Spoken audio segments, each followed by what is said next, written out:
Yo, What's up, dude? How you doing? uh, well, I'm a bit tired. I mean, just came home yesterday, so just tell me how the picture is because I have like a little cell phone stand. So if the picture is okay, You look great. Yeah, man. I can see everything. Your light looks good. yeah, it's perfect. It's so good to be home. I mean, it's sunny, 25 degrees. It's like mint. That's awesome, man. Yeah. Are you flying everywhere? Or are you driving everywhere? No, I flew. I flew. I just so I can fly to Italy, to basically to Slovenia, to Ljubljana, which is like Okay. the best option for me because I'm flying directly home, or to Croatia, which is to a town called Pula, which is in my area, so to say. It's just like over the hill, but it's a bit. It timing wise, it's like it's all over. So yesterday I flew in the evening. If I would flew directly to Slovenia, it would be early in the morning. So I had to find a golden medium. So Gotcha. Yeah. This is yeah. just my American ignorance of not knowing where Slovenia is. Yeah. Okay.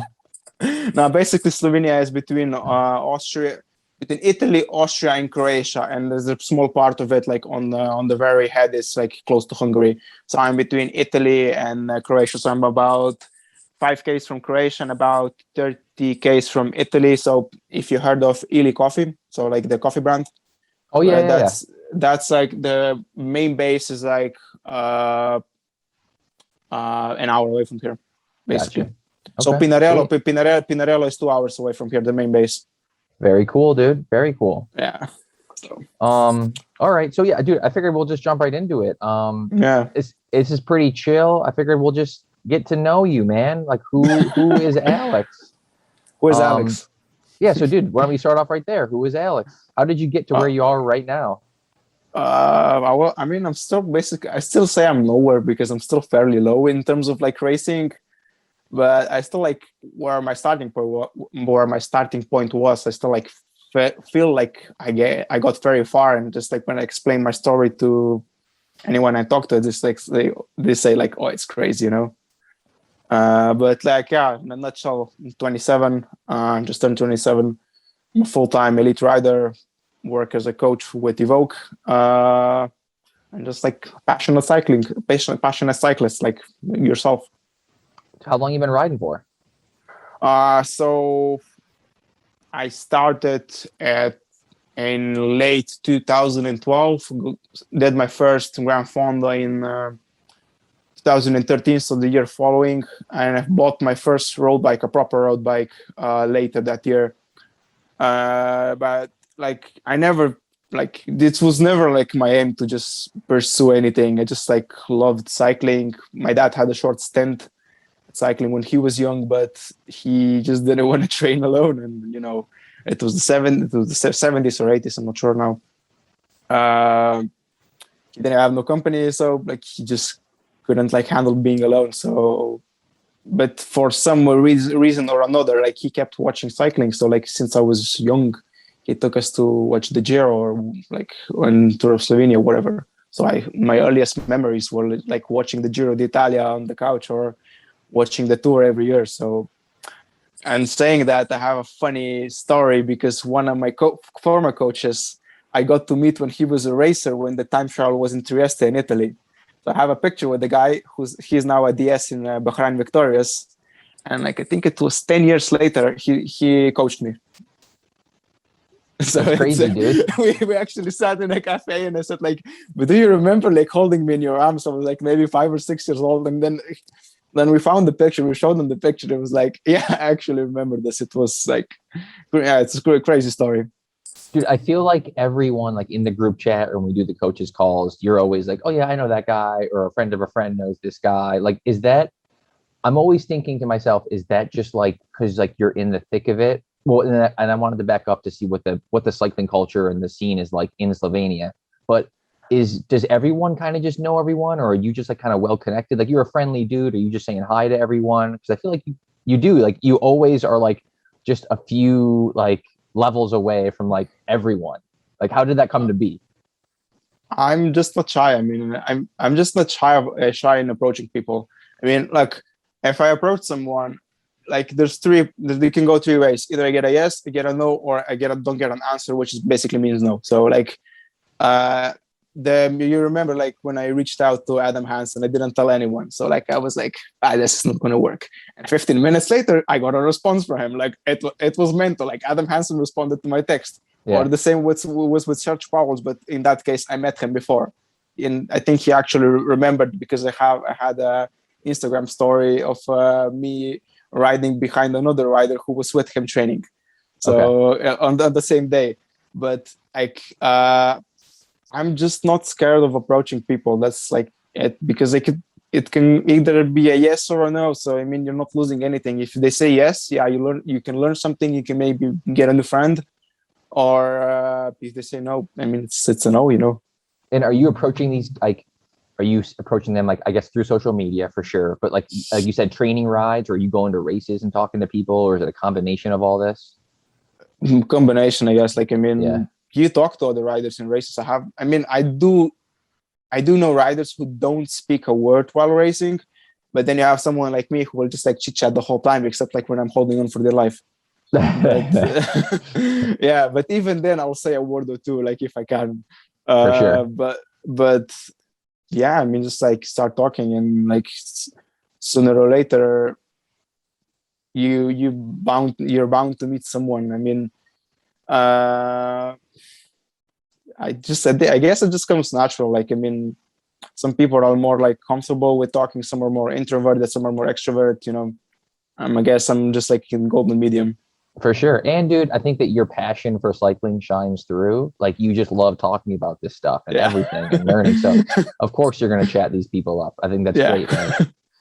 I mean, it's like, because I try to learn from riders who are, or just not riders, also coaches, and also like whatever. If I'm passionate about something, I'm going to try to learn from people who are better than me. You're not like, there's a saying I heard, and like, forgive me if I say it wrong.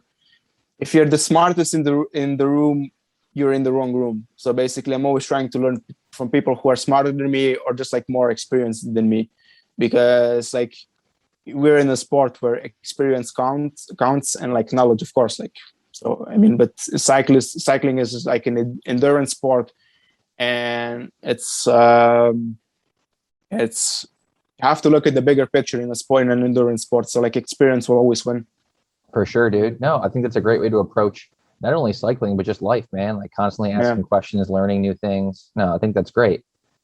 I wanted to go back. So the culture in Slovenia in regards to cycling, like, has it changed? Because you said that your dad, like, you didn't really have people to ride with, but it sounds like you're going out there. There's people, like, over the last, 15 years, have things kind of become more popular?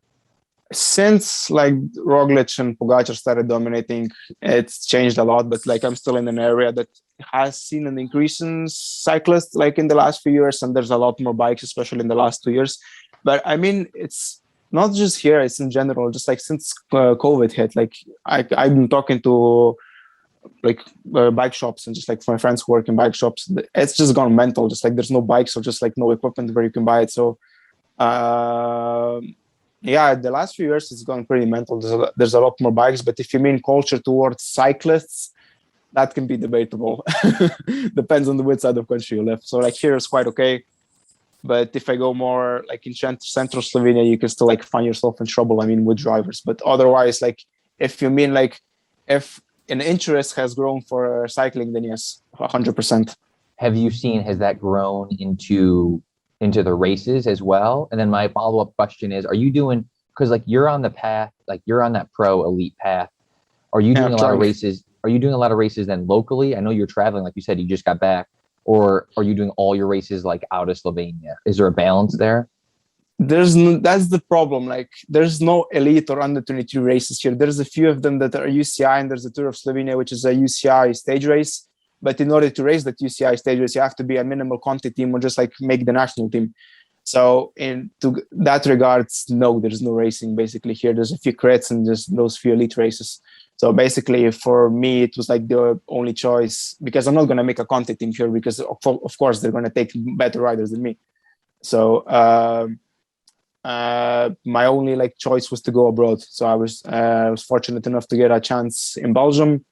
So I basically made the transition from like amateurs to under 23 and then to elite, because I was last year under 23. And 2 years before, I met a guy called Simon Collard, which he became basically one of my closest friends. And he's an ex-professional rider. He was in the same team as Thomas de Gent with Ben Hermans, and he lives in that area. And he lives in the Wallon area of Belgium, but it's close to Limburg. So where Jens Reiners, he also lives nearby, and Hermans also lives nearby. So in 2000, and I think it was 2019, basically I didn't know what to do. And he basically just said like, hey, come over. I met him a few years ago prior at the World Championships, because he's a 3-time world amateur champion also. So it was like, no, I'm not going to say no to that. I get to get to live and learn from a really good cyclist. For sure. And he just took me and I just raced alone there for a few months in Belgium, got my teeth kicked in, like properly kicked in.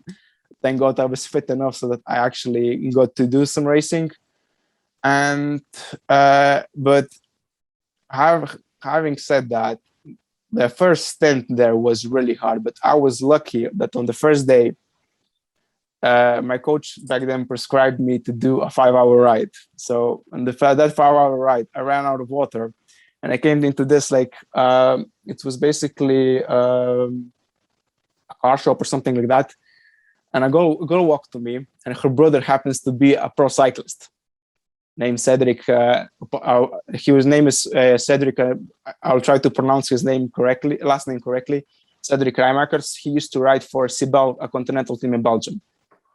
So his sister Julie connected us, and that connection made my life a lot easier when it came to meeting people there, because I didn't know anyone except for Simon. So through Cedric, I met also Jens, and that snowballed into meeting more people. Eventually, I got in contact with the team I raced until recently with, and basically that's how I got. But I owe everything to those 3 people. So to Simon, to Julie, and to Cedric.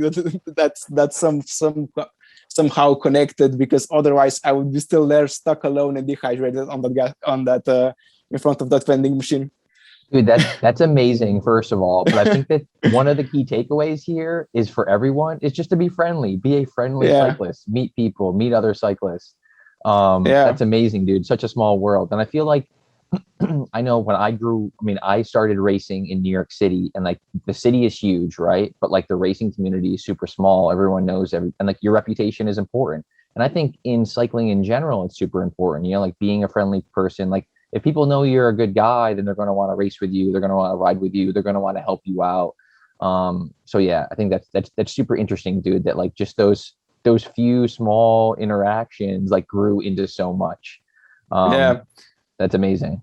I mean, speaking as a foreigner, I'm European, but going from country to country, each country speaks a different language. So there's that barrier, especially for a country like Belgium. They speak three languages. There's a small part that speaks German. There's a Wallon part that speaks French, and then you have the Flemish part that speaks Dutch. So it's a language barrier. Not everyone will speak English. That's the first thing. So meeting and making friends there is more or less crucial, just because it's going to make your whole experience a lot easier in terms of like just surviving there, because I always had the chance. Like I recall a conversation when I left. I talked to Julie just through Instagram, a few texts, and she basically responded to me as like, "You're always welcome at our place. We'll always help you." So it's just like having those like connections, and just like having that, that friend or something that you can turn to, like in case like when things go south. It's crucial, especially for a foreigner. For sure, dude. Yeah, I didn't even think about the language barrier, man. Again, my American, like I travel to different states and races, and I don't have to think about this stuff. I'm saying that's amazing. Yeah, dude, you have so many more obstacles and so many more like just so many things to worry about when traveling to these races and traveling to places. Yeah. So have you found now, like you've been doing this for a while, traveling to different races, are you much more comfortable, like, I guess just dealing with, more people and stuff, but I'm saying navigating those obstacles?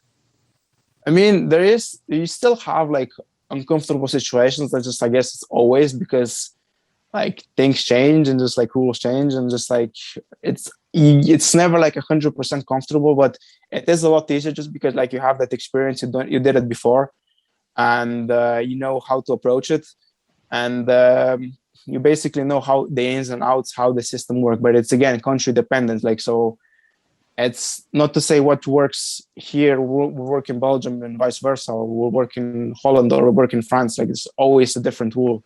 So I know if I rock up to a kermesse in Belgium, I just need to inscribe a few days before through the Cycling London website, just have my license, have my permit, and that's it, and have 10 euros. But it's not like that everywhere, you know. Well, what about, so that's an interesting point, dude. Is the barrier to entry there, like, because I know, like, I don't know, maybe this isn't universal, but I know, again, going back to my racing experience in New York, like getting to know like when the races are, how do I sign up? Like, it can be a little like overwhelming, and like the information isn't super like out there. Is traveling, I'm sure, like you said, different countries and different race and different series, but like, did you find that you could like jump into that and understand things right away, or were you getting help from all these other guys with like, hey, this is how you sign up, this is when you should sign up? Basically, like speaking 2 years ago, it was a lot easier because there was no restrictions with COVID. So with COVID, foreigners got limited to like 72 hours before. So I guess 3 days before you can sign in. But if the limit is there for academies is 175 riders. So if 100 riders are signed in, you can sign in 5 days before because no one's going to kick you out. But if the limit is tight, if they're like approaching the limit, you're going to be kicked off if you sign in 5 days before. So you have to pay attention to that. But that's only just because of COVID now, so that their riders have an advantage over foreigners. But otherwise, like, I got showed it once, like how to do it, and it was straightforward. Basically, they don't complicate too much. Gotcha. But I mean, in Holland it was different.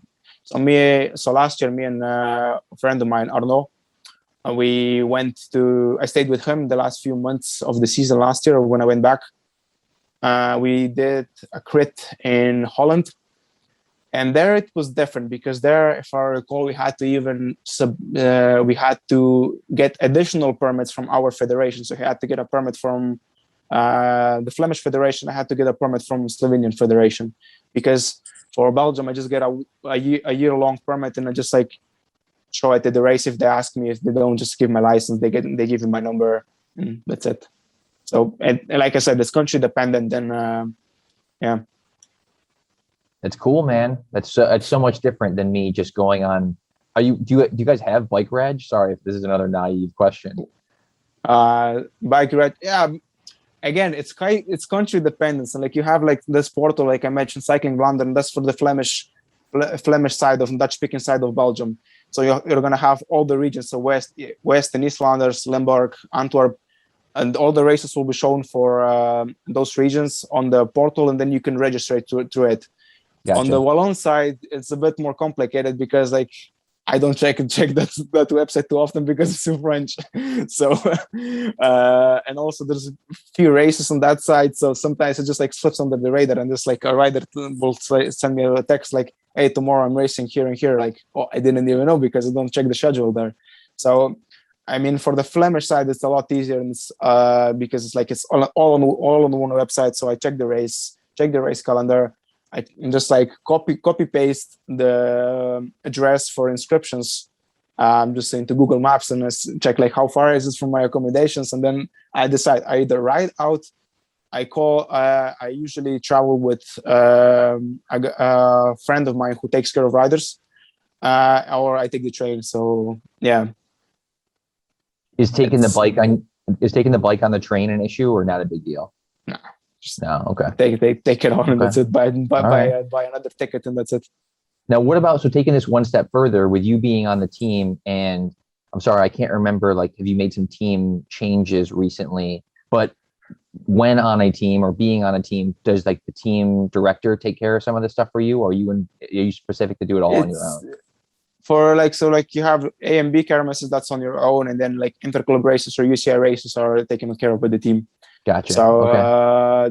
That's through the team, because those are like only a team can participate. but there's more than enough A and B kermis races so that you can basically race alone. But just like a fun fact, East and West Flanders, each regions have like 100 races each a year. Wow. That's talking about a normal year. But they say like, and that's the funny thing. And it's like I stayed with a photographer named Martine Verfeiler. Like you maybe saw her in my pictures. All the pictures I get from the races are from her. So she hosted me. She hosted me last year before Corona hit, and we had a conversation, and she said like, oh, like years ago there was so much more races. You can basically race every day. And we found like in a newspaper or was it on a website, someone calculated how many races were the year prior in each region. And it was like East Flanders and West Flanders was 100 races each. And I was like, why are you complaining? We have 10 races at home. Like you have 100 races in each region. It's like, come on. And it's, they say that there used to be a lot more races in the past. So that's now that is dying down. But I mean, it's still crazy, you know. Are all these races like getting like, you know, like a pretty decent show up? Like I'm thinking like, again, because I'm saying like, in New York, you have like the bigger races, and then you have like the Thursday night crit that like just 20 local dudes go to. Like, but you're saying that they're all kind of a big deal. Yes, they are a big deal. All right. So I can tell you the last interclub fight that I was like looking at the start list, and I was like watching the names, and we were just like talking with my roommate, Hubert. We were just like, oh, this guy's going pro Conti with Top Sport next year. This one is going to Bengal. This one is going there. This one is a trainee here. It was just like from one start list, we found at least 15 riders who will go pro Conti World Tour next year. And like taking it a step forward in a big kermesse, like there was there's a really known cyclist called Pete. He used to be pro. Peter Van Petegem. So his son, he's now signed with Jumbo-Visma, I think with the development team. He's still racing in the big kermesses with me. So I was like, just like standing next to a guy who's going to go to Jumbo-Visma next year. That's crazy, dude. Yeah. It's amazing, dude. It's like great training. So let's take a step back here. Kermesse. Why don't we explain what a kermesse is for people who are unfamiliar? A kermesse basically means a fun fair when translated from Dutch. So there, if you translate the word kermesse or kermis, it will basically say fair races, which basically, as in a nutshell, it looks like it's a road race, but some of the laps have characteristics more of a crit. Okay. And they're usually like between 2 and 3 hours long, so like 100 to 140k, depending if it's an A or a B race. And a friend of mine, Iman Lucas, basically said like you have to bring a bazooka to a knife fight because they are fast. They are fast. Okay. And you have riders from all over because there's so many races, and you could be racing against ex-pros or people who will go pro next year or whatever. Just like I mentioned, Iman Lucas, who's really well known in the US and in Europe also. Are these all these races opportunities for the most part to show yourself and like you want to get a okay yeah. And what's the A and B? Is that just like would that be familiar? Would you compare that to like a category race? Like I'm saying A would be like elite, 1, 2, 3 men's and women's. B would be it's basically elite. Like it's always for elite and under 23s, but in an A race, Conti riders are allowed. So Conti riders I think you have to be Belgian nationality, but you can race for foreign Conti teams. So it's basically just steps. I may said it wrong. I think you just need to have a Belgian license. You can be a Conti rider, but with a Belgian license. So even if a foreigner lives there, he has like their ID card. He can still get their license because he lives there. So it just takes a field one step forward.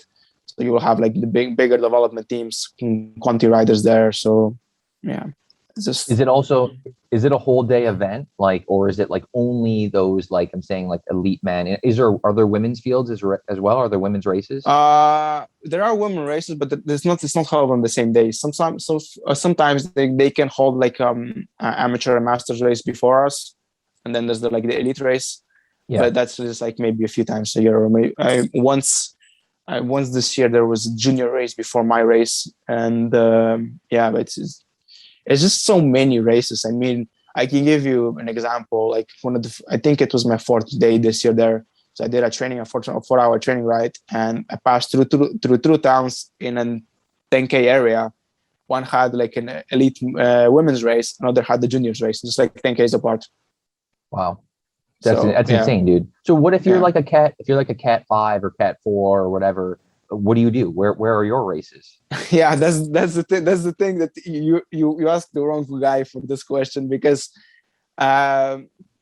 you can just like do those amateur races, or I think you can also jump into these races. I'm not sure how it works exactly for the US riders, because if I come with my license, with an elite license, if I come to the States, I'm basically a pro. I'm a P category. So I'm not sure in that regard how it works with the US riders. Gotcha.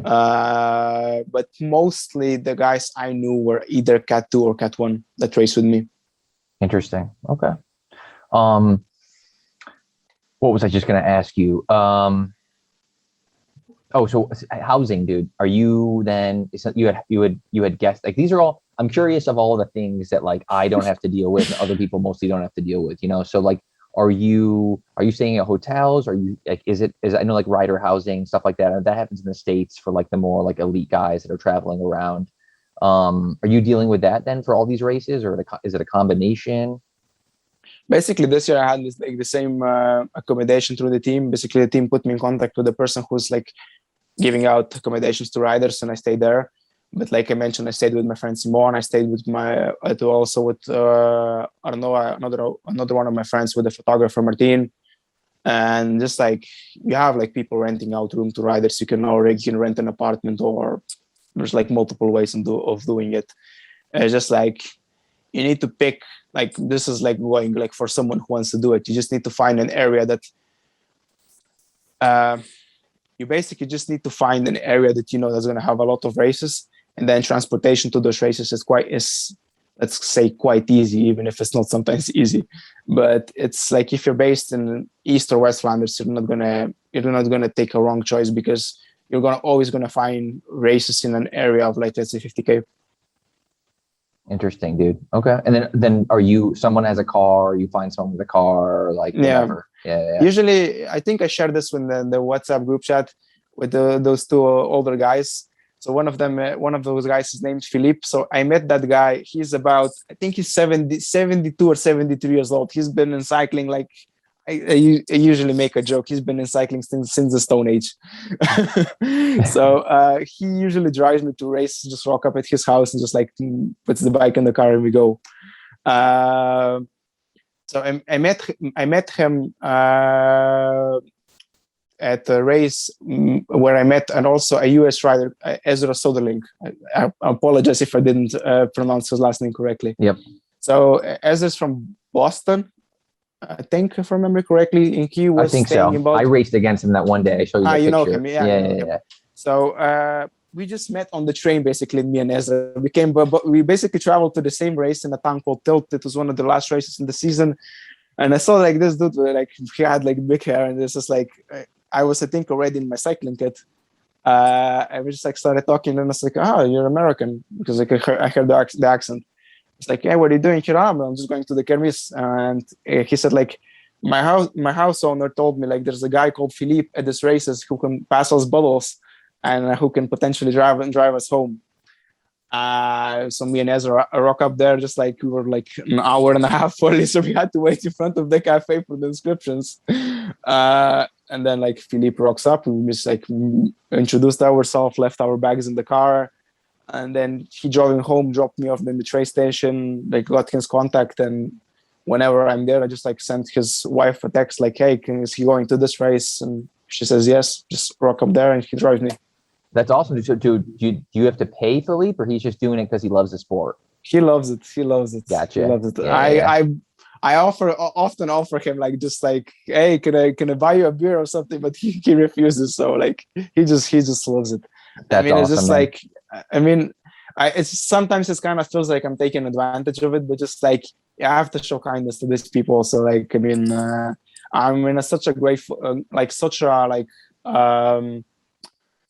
a privileged position to like have these people support me and just like help me. So it just takes a lot of like pressure and yeah, sometimes I complain about it, but like now talking to you, just like it seems like more like, yeah, I need to express like more, like what's the word, Gratitude. Yeah.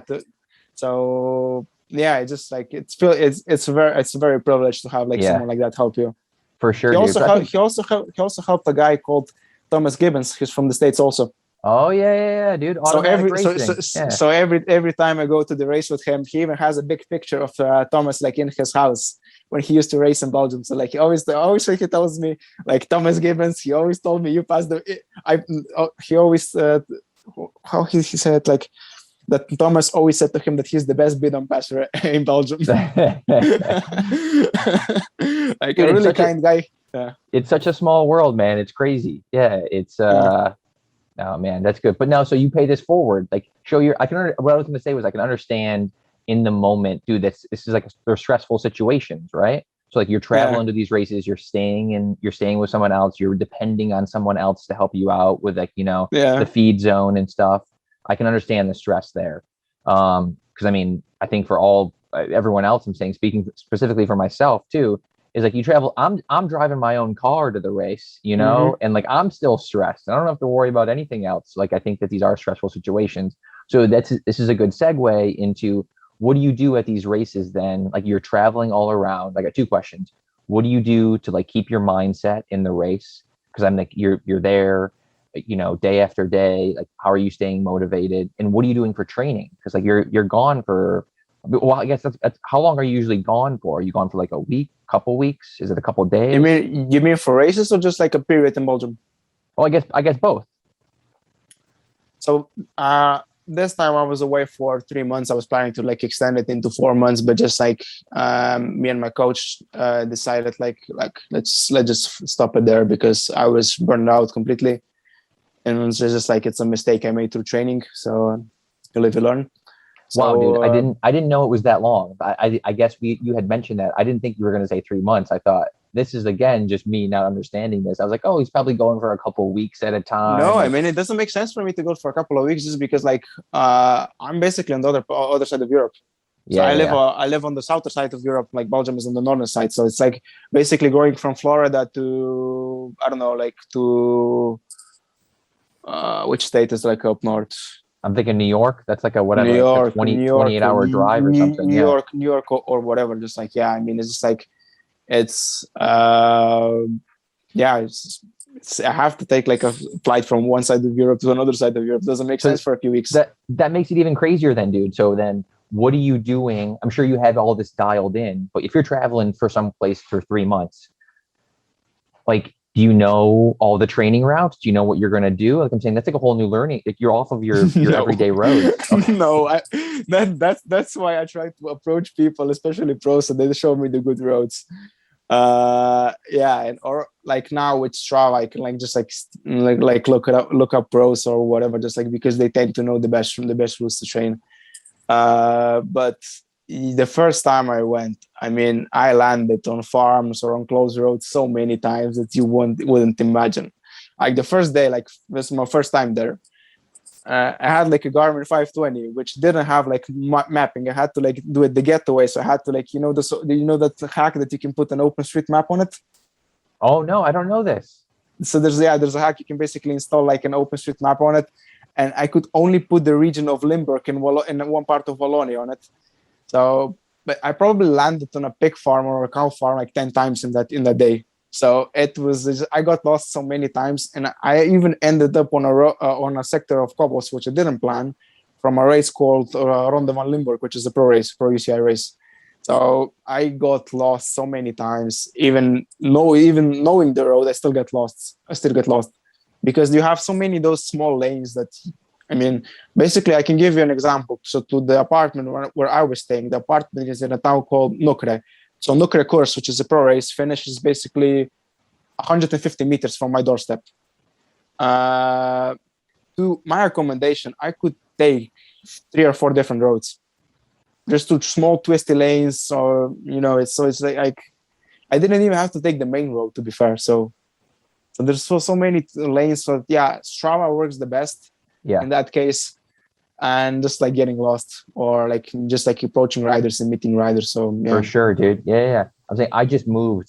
I've been at my new spot here in a different state for over a month. I guess call it 2 months. And dude, Yeah. I'm still figuring out 2 months, and I'm still figuring out like all the roads, the best place. I'm saying I can't imagine like just lifting everything up and going. So taking that one step further, then, so you got the training, like you figure that stuff out. What are you doing for like nutrition and stuff? Like, is it kind of can you kind of balance things the same?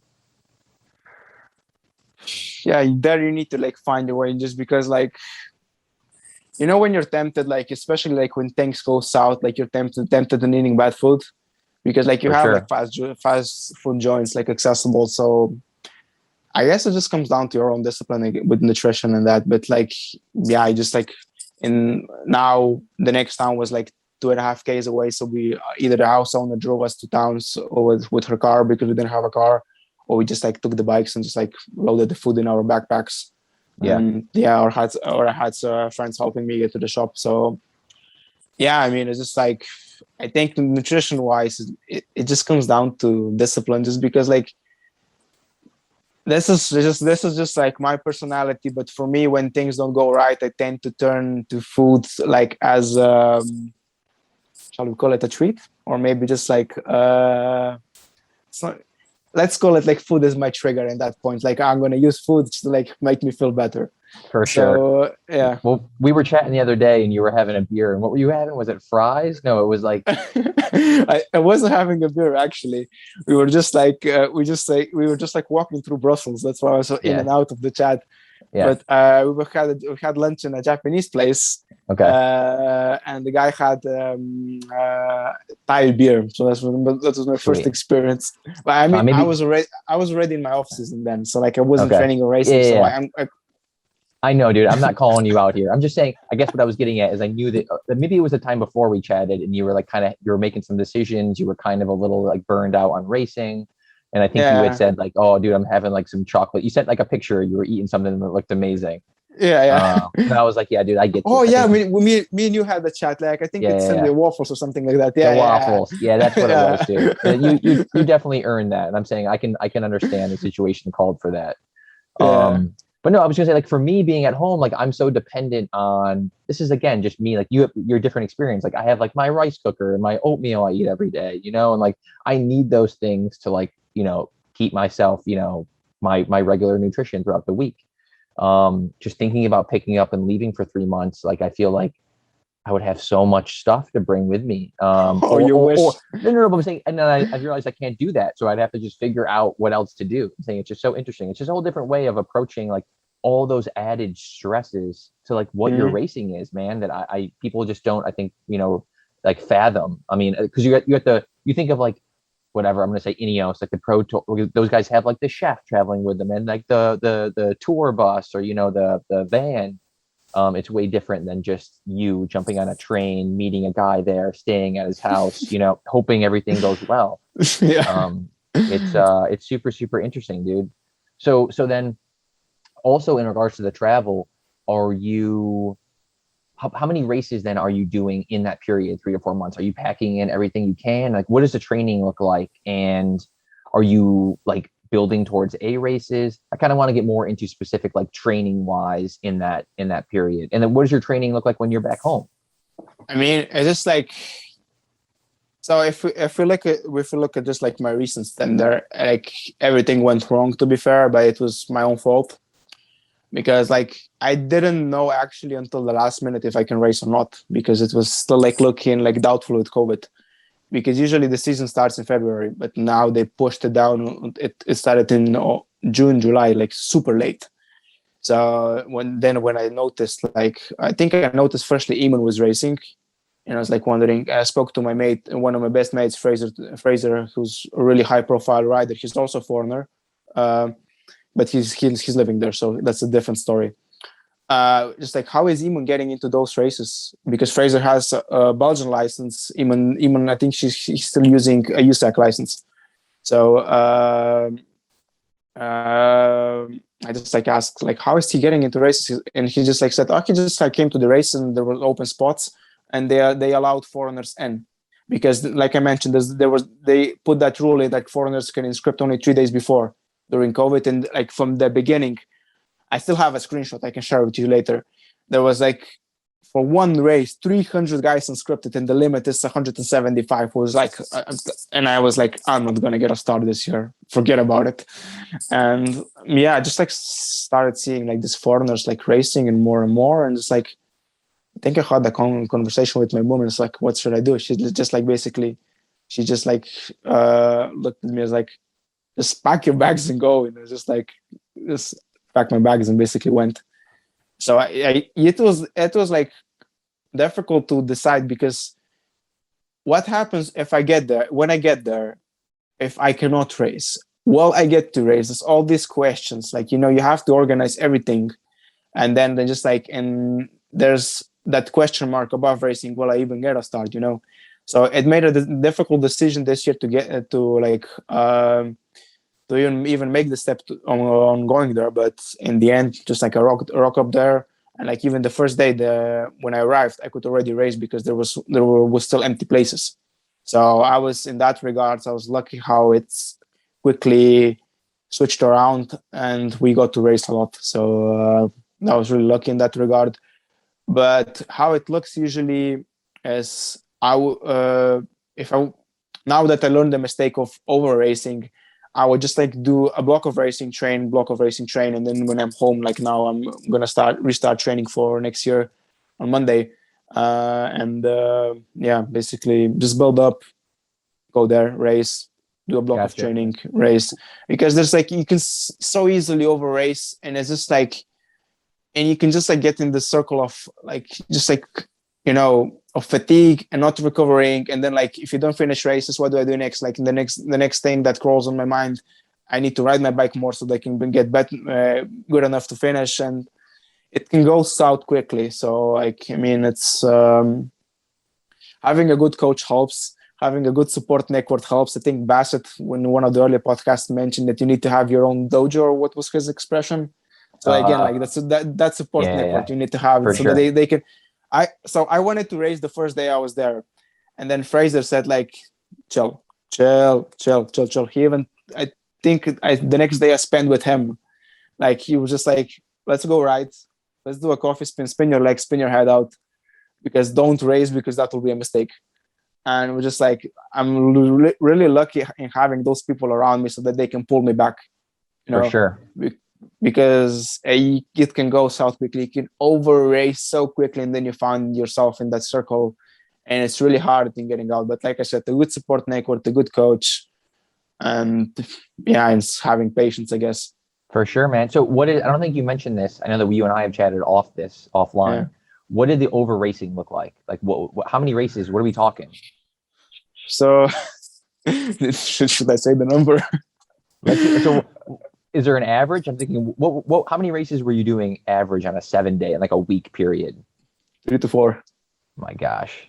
So then so let's say you're racing 4 days, and these are 2-hour races. Okay. 2.5. Let's use it. What are you doing on the other days? Are those off days? Are you still spinning?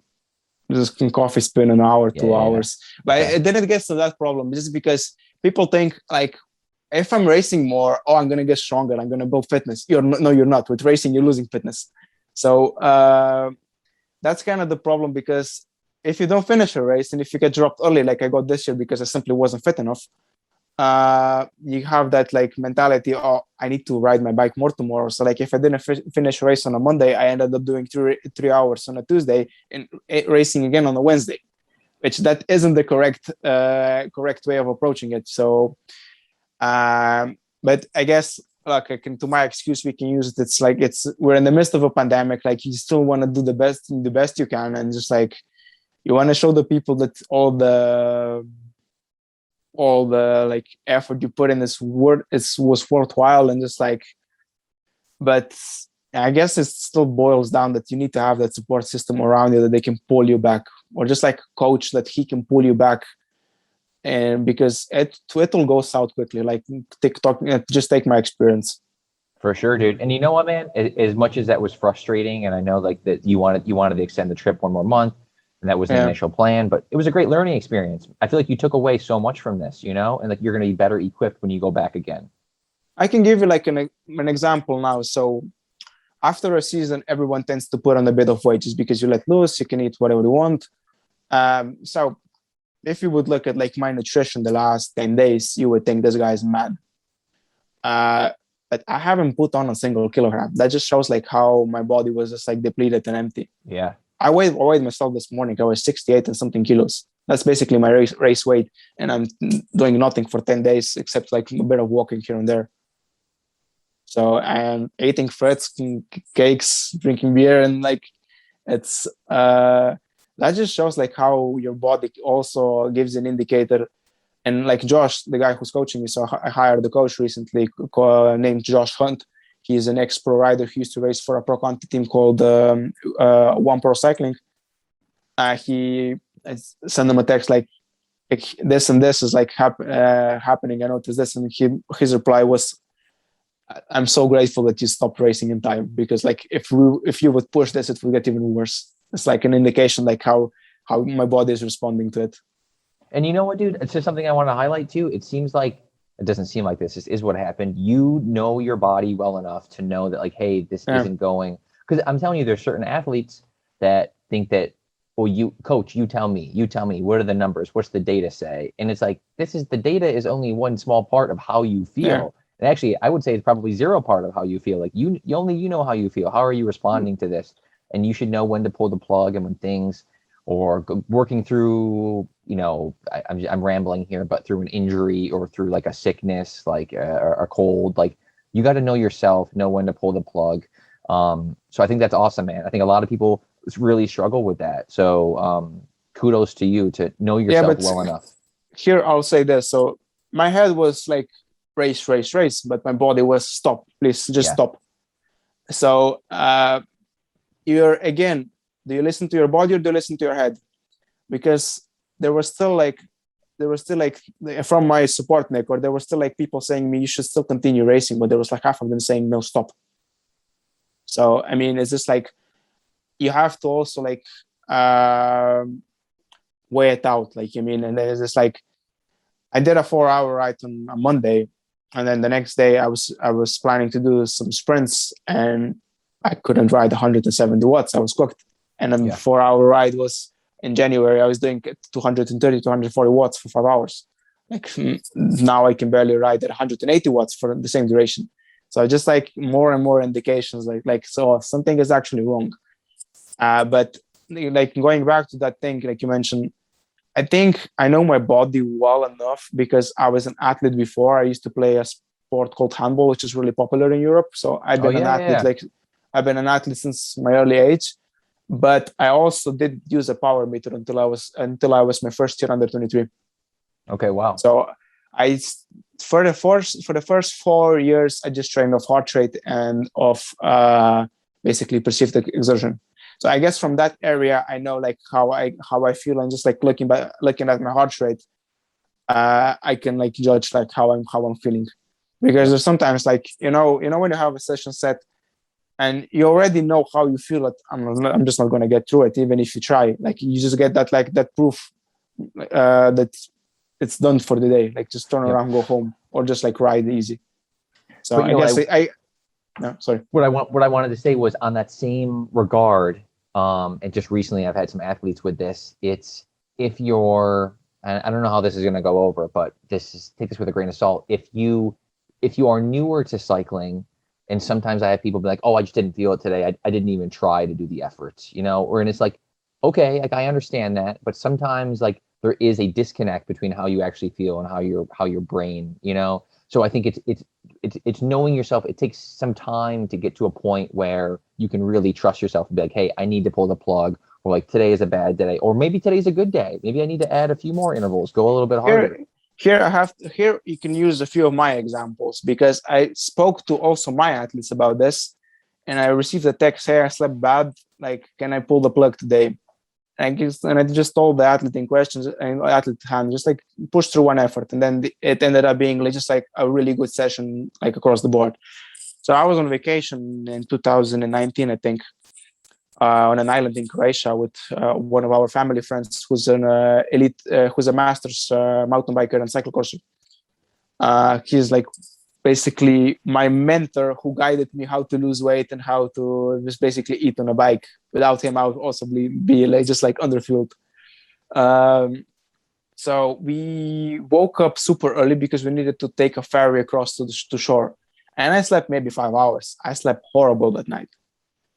And I knew that climb was 90 minutes. It was a proper mountain pass, 90 minutes. But I ended up setting my all-time 90-minute record. All-time, we're speaking. I did, I think, 325 watts for 90 minutes. So, and I felt horrible. My heart rate was through the roof. I just like turned my heart rate off because I knew my legs were feeling good. So here comes to the point. Sometimes, my heart rate is high. It's 20 beats higher than it should be. Tone it down. If your legs feel good, if your body feels good, continue. But if your body like is trashed, pull the plug. Yep, for sure. I think you'll know us as athletes, as you ride more and train more and get more into like what actual discomfort feels like, you'll know when things are off, you know?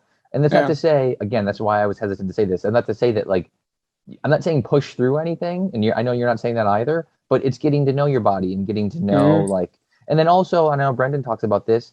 What if you don't feel good on race day or event day? You know, sometimes you gotta. But you can change from a race day. You can change anything. You can change your training. I mean, sometimes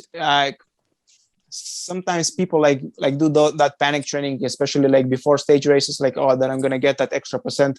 You're just gonna make things worse. To be fair, if you panic a few days before. But it's just like in a nutshell, like if your body feels good and if your heart rate is like 10 beats higher or 20 beats higher, like heart rate is just like a response, like how your body is responding, and just like power is like your input, let's call it. So yeah, I mean, just like sometimes people get to like data obsessed, and just like you need to learn the sensations of your body. And it's just like the best, like if you look at history, the best riders on the planet just like rode to heart rate until like the early 2000s, basically. And even my old coach that I mentioned, Vladimir, he's the DS in Bahrain. He won the Cima Coppi, which is basically a prize at the Giro d'Italia for Cima Coppi is the highest pass in a stage. So they basically give a special award to the guy who will pass over the highest pass in the race first. So he won the Cima Coppi a few times. When he was in Liquigas and Aqua and Scapone, he didn't use the power meter until like the later part of his career. He was just training on heart rate. So I mean, it's just like, yeah, I guess it's where they are useful and I rate them highly, but also a lot of times I tell my athletes, just like, chill, like don't just look at the numbers so much. Learn you also the sensations that and messages that your body is sending. Because if you don't know how your body feels, like how are you gonna give feedback to your coach? I think what you're saying, and I agree with you 100%, is that you shouldn't trust just one metric. You should take all the metrics. Take a little bit, everything. It's all important.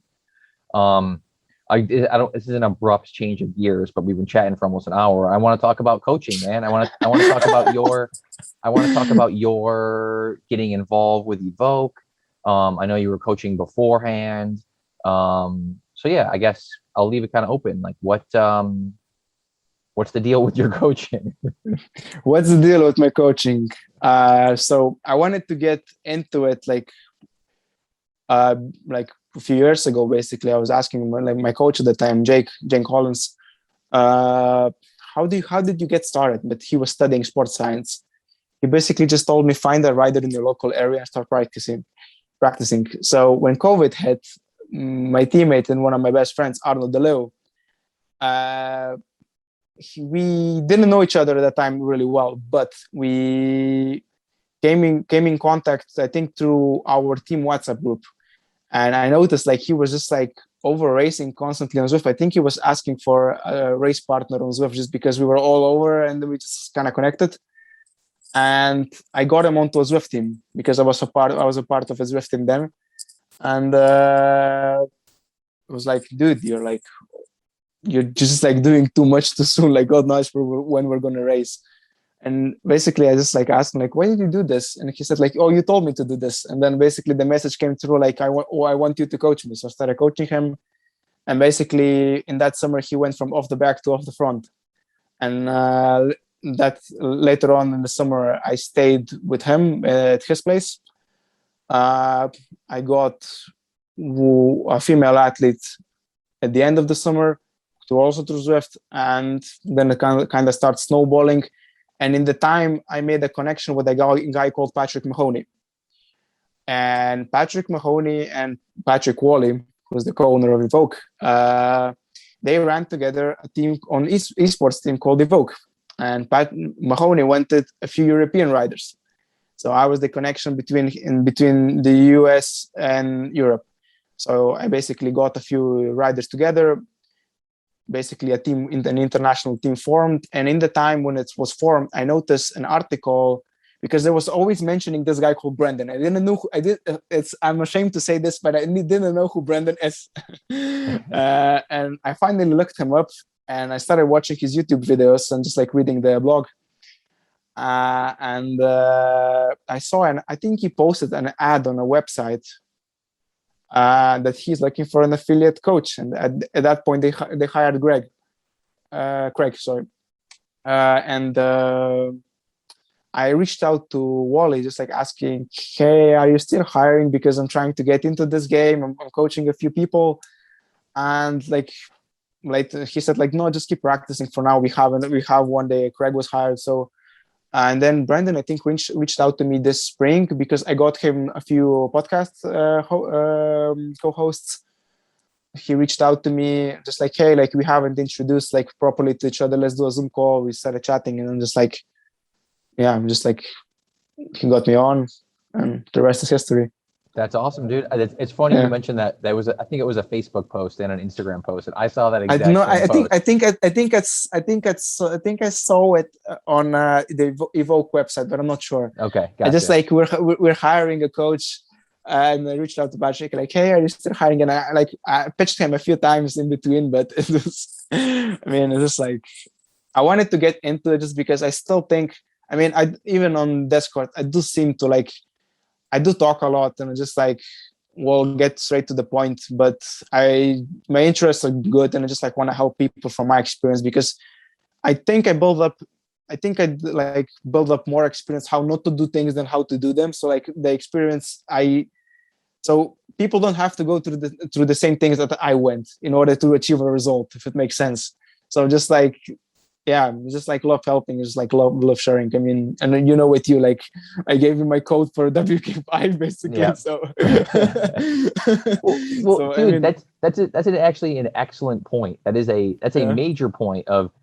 I guess I've never really thought of it like that. Like as coaches, yes, it's always telling people, or not telling, it's advising, giving recommendations on like how to do things and what would be best for a person. But it's also a big part of it is also being like, hey, these are my experiences. I've failed doing this, or I know people who have failed doing this. So this is why I think you shouldn't do this, or this is why I don't recommend this. That's huge, man. And I wanted to highlight that for you is that you have this enormous well of knowledge from traveling to all these races, being in all these different experiences that you can share with everyone. And I think that's fantastic. And I know us as coaches, we use you as a prime resource for like all this experience. So I wanted to highlight that for if anyone is interested in, chatting with you. And then I wanted to ask you. Oh, happy to chat. Yeah. Do you consider yourself to be, cause I forgot to touch on the Zwift stuff. I'm glad we brought that up. Do you consider like, if someone is interested in getting involved in training, like, do you think like being like like obviously you have this road racing expertise, but if someone is interested in Zwift racing or getting on Zwift, should they reach out to you? Because I mean, you have a lot of experience there as well, like being on that team. Sure.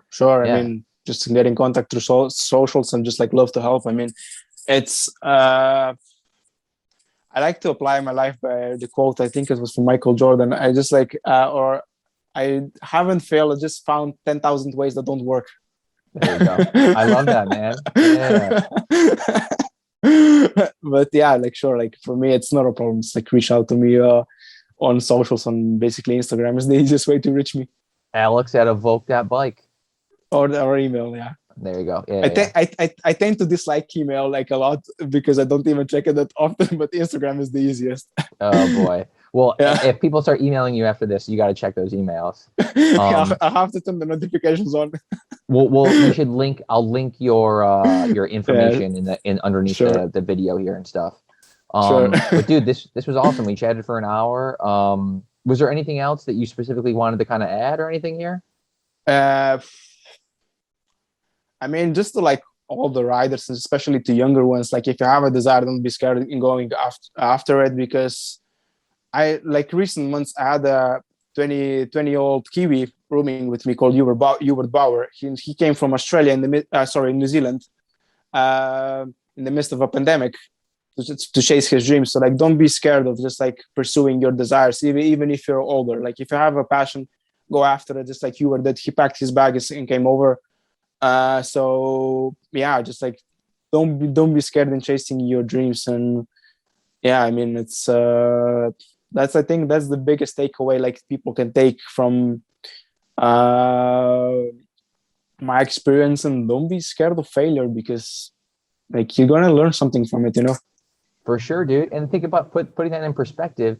This guy left New Zealand to go live in Belgium. Like, Yeah, if your goal is to just finish a 100-mile ride or finish a race or whatever, I'm saying like that's a much like I guess smaller degree of difficulty there. I'm saying other people are out there really throwing themselves in it. So and then of course we're also happy to help. And whether you're interested in coaching or you just want to bounce some ideas off of us, any of the coaches. Alex, dude, thank you for this. This was great. I really appreciate you chatting with me. No worries. I mean, that's the problem. That's the problem with me, because we can talk for 3 hours straight. I know, dude. Well, dude, that's what I was thinking, man. We should do a follow up, because I feel like there's so many things to talk about. But I just wanted to say, dude, you're a very approachable guy. So if anybody has any questions and dude, you're super active on the Discord, and if people aren't on the Discord, they should get on there.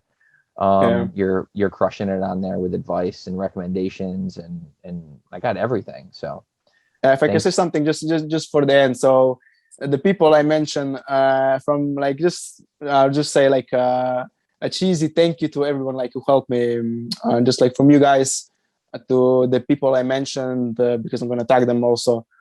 It means a lot that you can have like support like that, especially like also from you guys.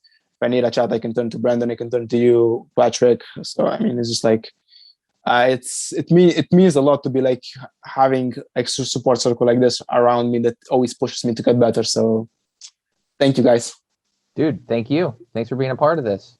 no worries. Love All right, to help. Well, good luck. Enjoy your time off, and enjoy your hiking and walking and time off the bike, and you'll be back on the bike in no time, crushing it. Yeah, thank you. All right, I'll see you, dude. Have a great day.